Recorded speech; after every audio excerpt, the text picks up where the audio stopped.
selamat malam. Apa kabarnya hari ini? Mungkin banyak ya di antara kalian yang hari ini ngerasa bosan, mungkin karena sekarang belajarnya harus belajar online, sekolah online, tugasnya banyak. Nah, ada nih yang beda dari persekutuan kita pada hari ini. Jadi persekutuan kita pada hari ini juga persekutuan online. Ya, ini kita lakukan untuk meminimalisir persebaran virus corona yang akhir-akhir ini sedang booming. Jadi sekarang kita akan memulai persekutuan kita pada hari ini. Untuk memulai persekutuan kita pada hari ini, kita mau mulai persekutuan kita pada hari ini dengan berdoa. Mari kita bersatu dalam doa. Tuhan Allah Bapa kami yang bertata di kerajaan sorga yang mulia, puji hormat syukur ya Tuhan atas segala kelimpahan rahmat berkat yang telah Engkau berikan. Ya Bapa, sebentar kami akan memulai persekutuan kami, kiranya Engkau Tuhan Yesus yang memberkati kami, kiranya Engkau juga yang memberkati Karibka yang akan membawakan firman, kiranya Tuhan juga memberkati teman-teman yang ada di rumah, yang sekarang sedang mengikuti persekutuan online ini, kiranya Engkau yang membimbing setiap kami dan memberkati kami. Terima kasih ya Tuhan Yesus, haleluya, amin. Untuk melanjutkan persekutuan kita pada malam hari ini, sekarang kita mau mengangkat satu lagu pujian, Allah itu baik.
Satu kali lagi.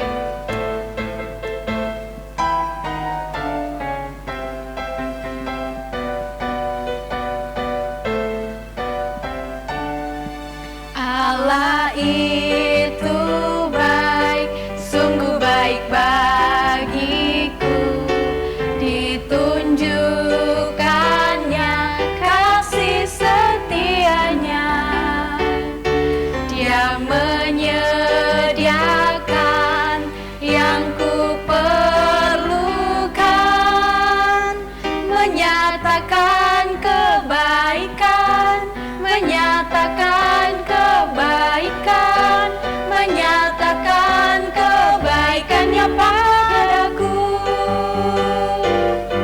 Kasih setianya tak pernah berubah, dulu, sekarang, dan selamanya. Ajaiblah kuasa dalam namanya, Yesusku luar biasa.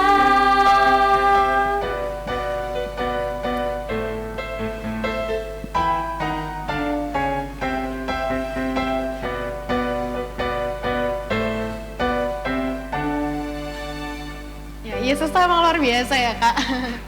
Sehingga karena Tuhan itu sungguh luar biasa. Walaupun kita ini persekutuannya nggak tatap muka secara langsung, tapi cuman dengan online gini nggak menyurutkan kita untuk nggak memuji Tuhan dong. Kita harusnya tetap semangat buat memuji Tuhan, tetap semangat buat bersekutu dan mendengarkan firman Tuhan. Bener kan Kak? Amin, betul. Nah, maka dari itu sekarang kita mau mendengarkan firman Tuhan. Firman Tuhannya akan disampaikan oleh Karibka. Kepada Karibka dipersilakan. Oke, Shalom sobat remaja yang ada di tempat masing-masing. Kita bersyukur bahwa kita masih ada hingga saat ini dengan penuh kebaikan dari Tuhan. Tuhan yang tidak pernah meninggalkan kita, juga Tuhan yang menginginkan kita untuk selalu dekat dengannya dalam keadaan apapun.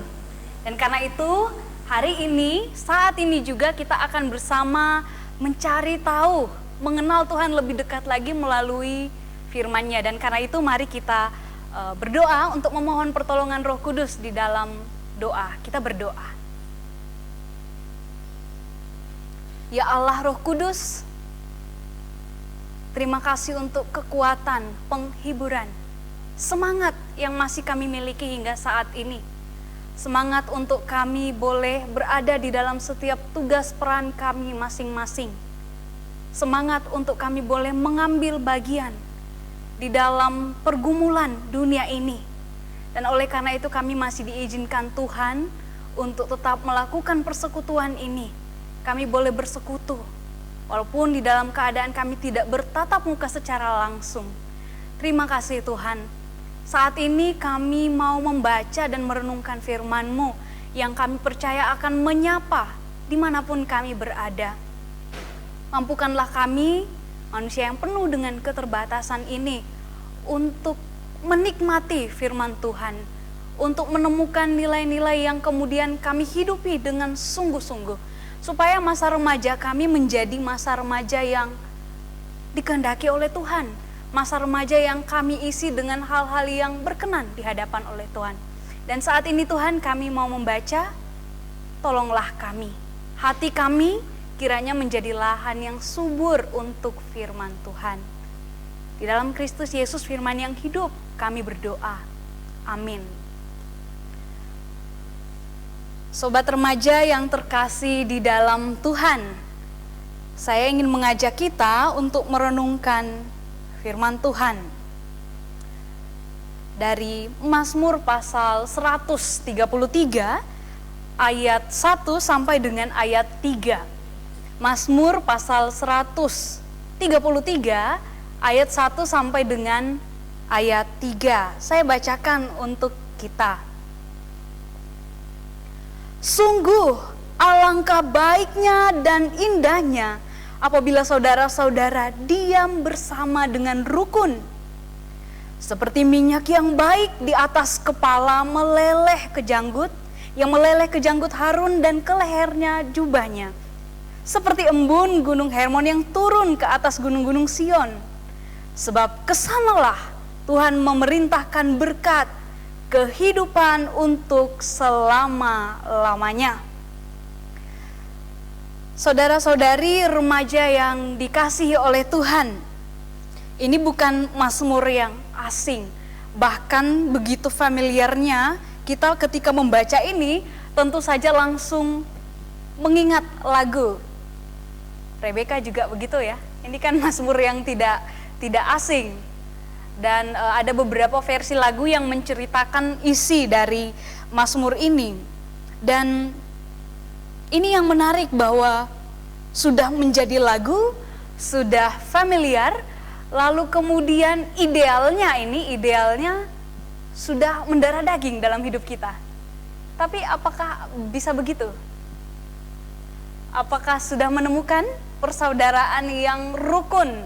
Nah, Rebecca, mumpung yang di dekat saya Rebecca nih. Gimana ngelihat dalam komunitas di mana Rebecca berada, apakah remaja GKI Gejayan ini sudah menjadi komunitas yang isinya adalah orang-orang yang punya semangat persaudaraan yang rukun? Semangat persaudaraan itu pasti ada ya setiap orang, tapi mungkin emang belum semuanya gitu. Oke, belum semuanya. Mungkin ya. Tapi tidak semuanya Tidak. begitu. Oh, tidak semuanya kemudian datang dengan semangat yang berbeda ya. Nah, karena kalau semua datang dengan semangat yang berbeda, bukan dengan semangat persaudaraan yang rukun, ini jadi PR yang besar untuk GKI Gejayan. Remaja GKI Gejayan dengan sekitar kurang lebih 50 orang yang hadir, saya lihat memang datang dengan dinamika yang unik dari masing-masing pribadi. Ya, masa remaja tentunya menjadi masa di mana masing-masing mencoba mencari saya ini orangnya seperti apa sih? Dulu di zaman Kak Ripka masih memakai model Dear Diary, binder, tukeran binder. Nah, tukeran binder itu biasanya juga tidak sekedar tukaran, tetapi juga diedarkan lalu minta ke temannya untuk tolong dong diisi pesan dan kesan. Lalu nanti misalnya Rebecca akan mengisi kesan, Ripka itu orangnya suka makan. Nah, itu pasti masih enak gitu ya. Tapi kalau Rebecca misalnya mengisi, Ripka itu orangnya galak. Pulang dari situ, pasti saya akan membuka binder itu lalu mengatakan, jelek sekali aku ini. Besok lagi saya edarkan, lalu ada teman yang mengisi, bukan Rebecca nih, misalnya pemusik kita panggilannya Dustin. Dustin misalnya mengisi yang berbeda, Ripka itu orangnya baik hati. Pulang saya baca, lah kemarin Rebecca bilang saya galak. Sekarang Dustin bilang saya baik sekali, baik hati. Saya mulai galau. Padahal itu ada dalam diri orang kan ya, tergantung yang menilai.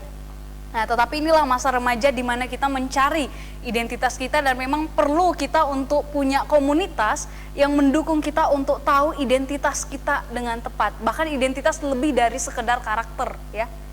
Baik, saudara-saudara, yang ingin saya bagikan ada 2 poin begitu dari Mazmur 133 ini. Yang pertama adalah pentingnya bagi pemazmur komunitas yang bernafaskan persaudaraan yang rukun. Itu yang nomor 1 dulu. Pentingnya komunitas dihidupi atau bernafaskan atau punya spirit persaudaraan yang rukun. Ya soal berbeda pendapat, berbeda selera, ada yang suka K-pop, ada yang suka rock and roll, ada yang suka mungkin heavy metal, boleh. Tetapi ketika kita ada dalam satu komunitas, menjadi pertanyaan bagi saya, Rebecca, Dustin, dan teman-teman di rumah, bagaimana ketika saya hadir dalam komunitas, saya membawa semangat persaudaraan yang rukun. Nah, ini sulit kalau kita tidak mewujud nyatakan dalam hidup, lalu kemudian menganggap persaudaraan yang rukun itu adalah sesuatu yang dengan sendirinya dicurahkan oleh Roh Kudus, begitu ya. Ya, dicurahkan oleh Roh Kudus di hati tiap pribadi. Yang menjadi kendala kadang adalah pribadi itu tidak menyadari bahwa saya ini sudah diberi damai sejahtera, sukacita, berkat, supaya saya masuk di suatu tempat, saya membawa spirit yang positif, bukan spirit yang kemudian wah ignoran, saya adalah saya ya, tidak peduli mau kamu tersinggung, mau kamu marah, saya nggak peduli, ini saya apa adanya. Tetapi kemudian satu persatu temannya hilang. Nah, pertanyaan, itu remaja-remaja kita yang dulunya banyak misalnya, tapi silih berganti orangnya baru, yang dulu datang nggak datang lagi. Kalau studi, keluar kota, bagus. Tapi kalau keluar dari persekutuan, karena tadi orang yang mengatakan, oh aku apa adanya. Nah, itu yang menjadi persoalan, berarti kita belum menghidupi sungguh-sungguh. Pemazmur ketika berkata, sungguh alangkah baiknya apabila saudara-saudara diam bersama dengan rukun. Itu dia mau mengatakan, ada bukti yang nyata. Saya nggak cuma ngomong soal ada vas bunga di meja ini misalnya, tetapi vas bunganya itu memang ada.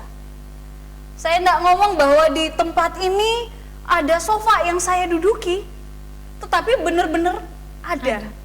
Nah, ketika saya bilang, sungguh alangkah indahnya, alangkah baiknya apabila saudara-saudara diam bersama dengan rukun, itu sebenarnya karena saya sudah melihat dengan nyata. Saya sudah menyaksikan dengan sungguh-sungguh bahwa memang ada persekutuan yang saya lihat, wah begitu luar biasa. Saya datang, saya nyaman, diterima dengan luar biasa, lalu kemudian saya kembali dengan mengingat keramahan orang yang ada di dalamnya. Itu berarti sungguh ada bukti. Pemazmur sebenarnya seperti itu. Ketika pemazmur berkata, sungguh alangkah baiknya dan indahnya, itu sendiri karena pemazmur sudah melihat, sudah merasakan, sudah menjadi bagian dari komunitas yang diisi dengan orang-orang yang penuh dengan spirit persaudaraan. Kak Ripka pernah membaca buku belum lama ini sebenarnya karena sedang ingin merefleksikan kembali hubungan antara saya, sesama, dan Tuhan. Lalu ada satu buku yang sebenarnya lebih ke nuansa filsafat begitu ya. Buku ini disarikan oleh Bapak Wahyu Satrio dari pemikiran Martin Buber. Judul bukunya Aku, Tuhan, dan Sesama. Menurut Martin Buber ada dua cara kita untuk berelasi. Yang pertama ialah I, it. It itu kan itu, benda, menunjuk kepada sesuatu, bukan it makan ya, tolong. I, it. I, it ini menjadi nyata di dalam relasi ketika saya memandang yang lain sebagai objek. Saya mengobjektifikasi yang lain. Saya berelasi dengan Rebeka, tetapi Rebeka itu bagaikan robot, benda yang tidak punya pikir, tidak punya rasa. Apapun menurut saya itu yang terbaik. Apapun menurut kamu tidak masuk akal. Itu sederhananya I, it. Begitu juga dengan relasi kita terhadap alam. Karena kita memperlakukan I, it ya, di mana saya datang, saya buang sampah, saya tidak peduli soal 10 tahun lagi, 15 tahun lagi, saya tidak peduli. Itu sebenarnya kita sedang menerapkan relasi I and it atau I, it. Nah, pola relasi yang kedua ialah I, thou ya. Saya dan engkau. Engkau itu adalah orang yang menurut saya adalah subjek. Sehingga kita berada dalam relasi yang setara, sama. Saya lebih senang dengan kata setara, begitu ya. Keberadaanmu adalah keberadaan yang merepresentasikan sesuatu yang perlu aku hargai. Nah, bagaimana dengan kita? Tentu kita tidak bisa dan tidak dipaksakan untuk memilih antara I, it, I, thou, itu karena selalu ada di dalam relasi kita. Tetapi kita coba untuk, marilah kita memandang yang lain bukan sebagai objek. Nah, ketika kita ada dalam komunitas, hubungan aku dan engkau inilah yang sebenarnya menjadi pembentuk dari komunitas. Sekali lagi, pikirkan teman-teman remaja kita yang selama ini hadir, lalu tidak hadir misalnya. Jangan-jangan, karena selama ini diperlakukan aku itu. Kita? Kamu hanya aku butuhkan ketika A, B, C, D, atau bahkan kamu tidak aku butuhkan. Makanya ketika ada pelayanan, siapa jadi kolektan, siapa jadi usher, siapa jadi apa, itu kan tidak orang yang sama di semua tempat. Iya. Karena kita sadar ada teman-teman yang lain yang rindu untuk pelayanan dan bukan cuma datang duduk. Mereka punya kerinduan tapi tidak diberi ruang. Nah, ketika komunitas ini kita syukuri keberadaannya, seharusnya kita melihat orang lain. Oh, si A talentanya ini, si B talentanya ini, si C talentanya ini. Bagaimana aku menghargai itu dengan cara memberi ruang. Walaupun Rebeka misalnya multi talent. Oh, enggak. Kamu bisa apa aja? MC, konsum, iya. PJ untuk ibadah Sabtu, iya. Tapi kan selama ini Rebeka melibatkan yang lain. Iya. Lebih ringan bukan? Iya. Tetapi yang dilibatkan bukan cuma soal ringan berat, mereka dihargai. Selain bicara soal melibatkan yang lain, salah satu yang perlu ada dalam komunitas kita sebagai orang yang berelasi dengan relasi aku dan engkau ialah dialog. Nah, dialog itu bisa terjadi kalau satu orang atau dua orang atau lebih. Dua atau lebih kan? Kalau sifatnya searah, ini. Gak bisa. Gimana, betah berapa lama? Gak bakal betah lama-lama. Gak bakal betah, beneran. Kamu bukannya yang suka nurut aja gitu? Ya enggak, kalau cuman kayak disuruh nurut gitu gimana ya? Ya, jadi dimanapun relasi tanpa dialog itu sulit disebut sebagai komunitas, bahkan mustahil. Itu mengapa kalau ada rapat, pengurus remaja kumpul, siapa ada masukan, ya kan? Kalau ada kakaknya yang mulai ngomong, ini yang terbaik, nah itu pertanda, hati-hati, warning. Lalu kalau ada di antara kita yang kemudian enggak usahlah, dia pendapatnya remeh gitu. Nah, itu hati-hati. Baik. Jadi sekali lagi yang mau kita sampaikan pada poin pertama ini adalah persekutuan, komunitas yang memiliki spirit persaudaraan yang rukun itu nyata, harus diusahakan dan terus-menerus dihidupi. Amin? Amin. Oke. Poin yang kedua yaitu bicara soal kenapa sih kita terlalu berpikir soal pentingnya persekutuan dengan semangat persaudaraan yang rukun. Lo kan orang nggak perlu baper, itu kadang menjadi pembelaan. Itu memang baper kok, makanya dia nggak pernah hadir lagi. Tapi sebenarnya itu kita membela kelemahan kita, ketidakmauan kita untuk membuka diri lebih kepada orang lain. Dan sebenarnya bacaan kita juga mengingatkan komunitas yang diisi dengan spirit persaudaraan yang rukun ialah seperti minyak yang baik di atas kepala meleleh ke janggut. Ini minyak urapan yang dipakai pada konteks itu untuk mengurapi orang-orang pilihan. Sebagai tanda saya misalnya mengurapi Rebeka, ya. Itu artinya saya berkenan kepada Rebeka. Saya memilih Rebeka. Saya mensyukuri bahwa ini Rebeka dengan segala keberadaannya aku berkenan padanya. Jadi ketika kita berkata seperti minyak yang baik di atas kepala yang meleleh ke janggut, Harun dan ke leher jubahnya, itu berarti kita menjadi komunitas. Sebelum bicara soal komunitas, kita menjadi orang-orang yang berkenan di hadapan Tuhan. Dan itulah yang diharapkan. Kemudian yang kedua ialah seperti embun gunung Hermon yang turun.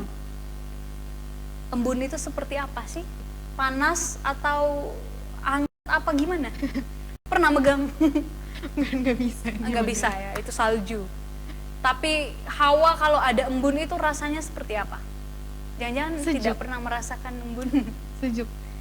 Sejuk. Dingin masuk nggak istilahnya ya? Tetapi lebih tepat ya. Sejuk. Di mana ada embun pasti ada kesejukan. Ini berkat kedua yang dikatakan ketika komunitas itu menghidupi semangat persaudaraan. Sejuk. Yang tadinya datang dari berbagai tempat dengan persoalan sekolah, pertemanan, bahkan mungkin keadaan sosial di lingkungan yang tidak menerima dengan begitu baik, masuk satu persekutuan. Bisa nggak teman kita ini ketika datang lalu merasa sejuk sekali di sini, terima kasih Tuhan.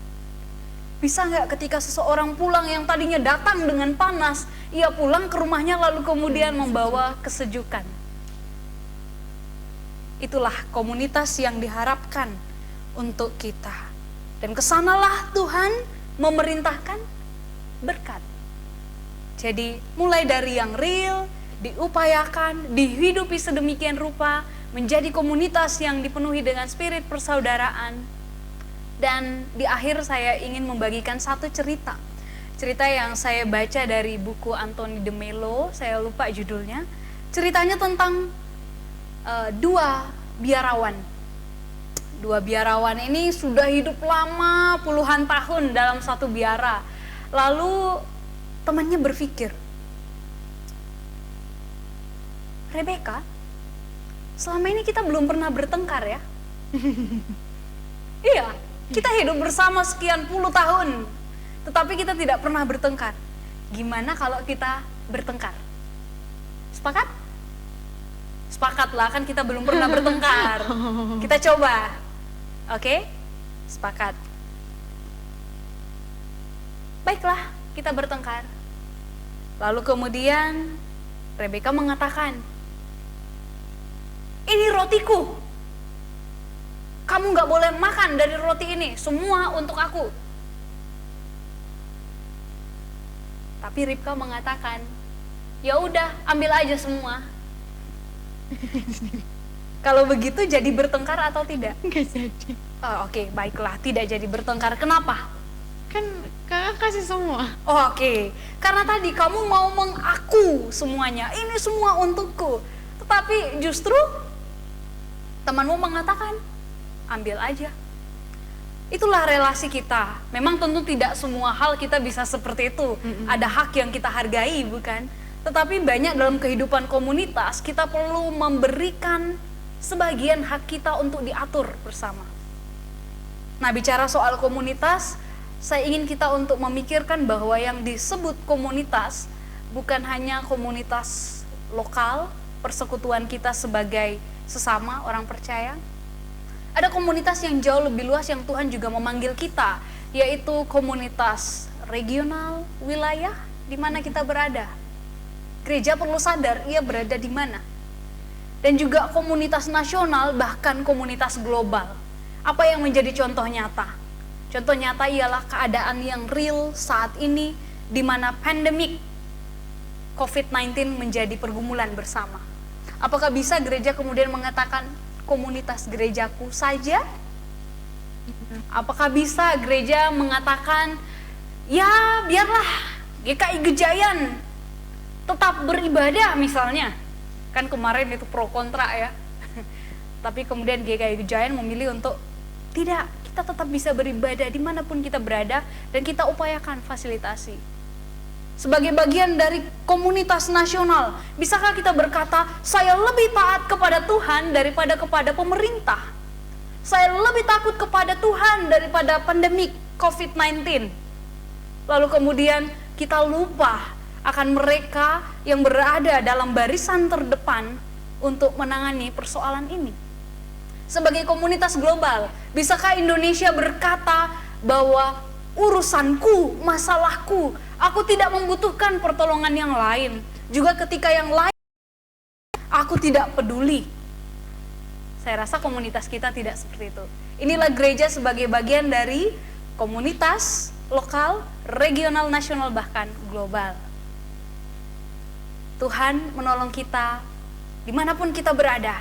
Dan kiranya kita boleh menyadari dimanapun kita berada, kita diminta untuk membagikan spirit persaudaraan, menghidupinya dengan kesadaran penuh, aku bagian dari komunitas yang di sini bahkan di tempat yang lebih luas. Tuhan menolong kita. Amin. Mari kita masuk dalam doa. Kita berdoa.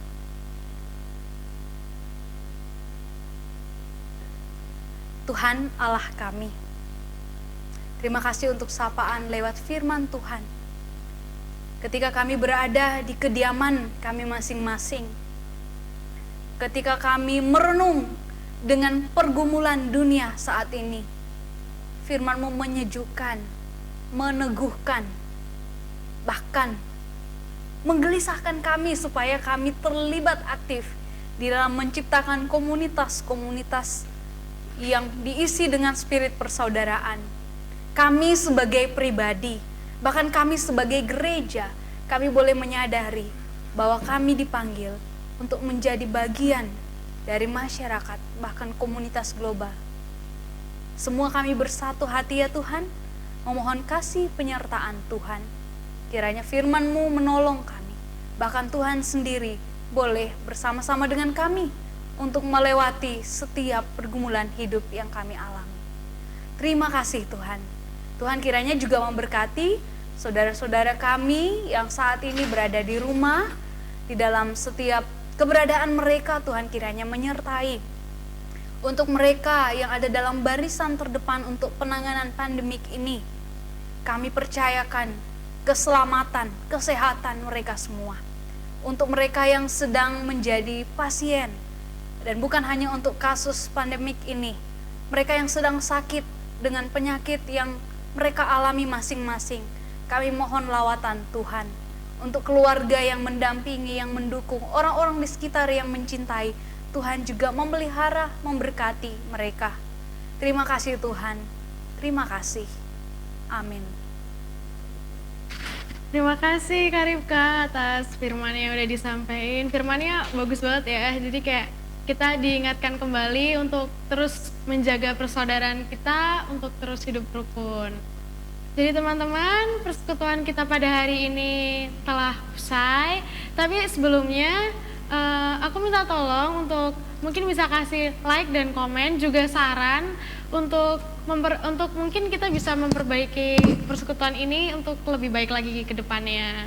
Untuk menutup persekutuan kita pada hari ini, kita mau angkat satu lagu pujian, Tak Kutaukan Hari Esok.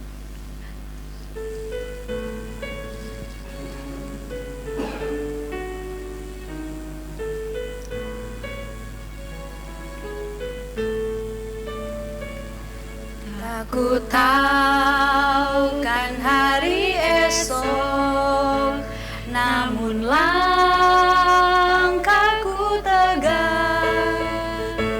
Bukan surya ku harapkan, karena surya kan lenyap.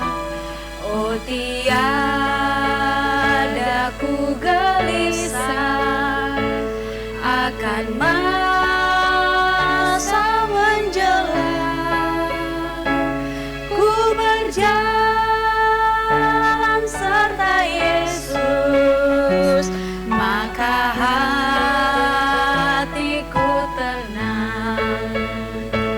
Banyak hal tak ku pahami dalam masa menjelang, tapi terang bagiku ini tangan Tuhan yang pegang. Kita pujikan sekali lagi.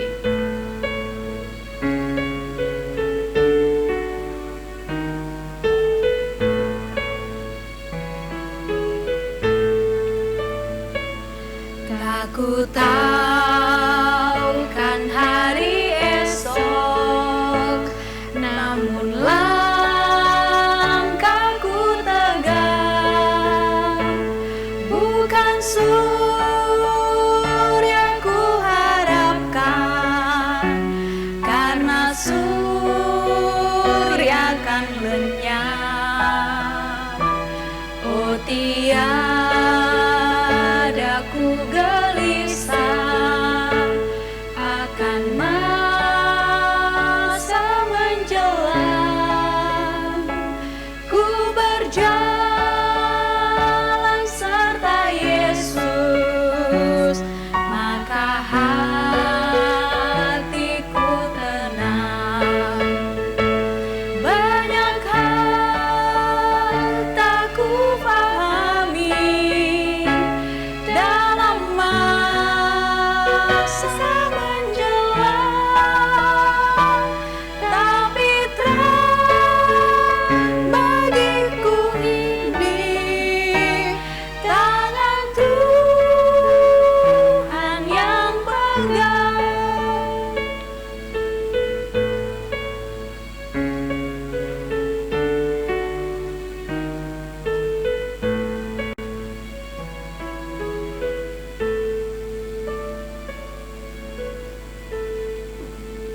Selamat hari Sabtu teman-teman. Selamat hari Sabtu. Kita kembali lagi untuk bersekutu kembali di minggu depan.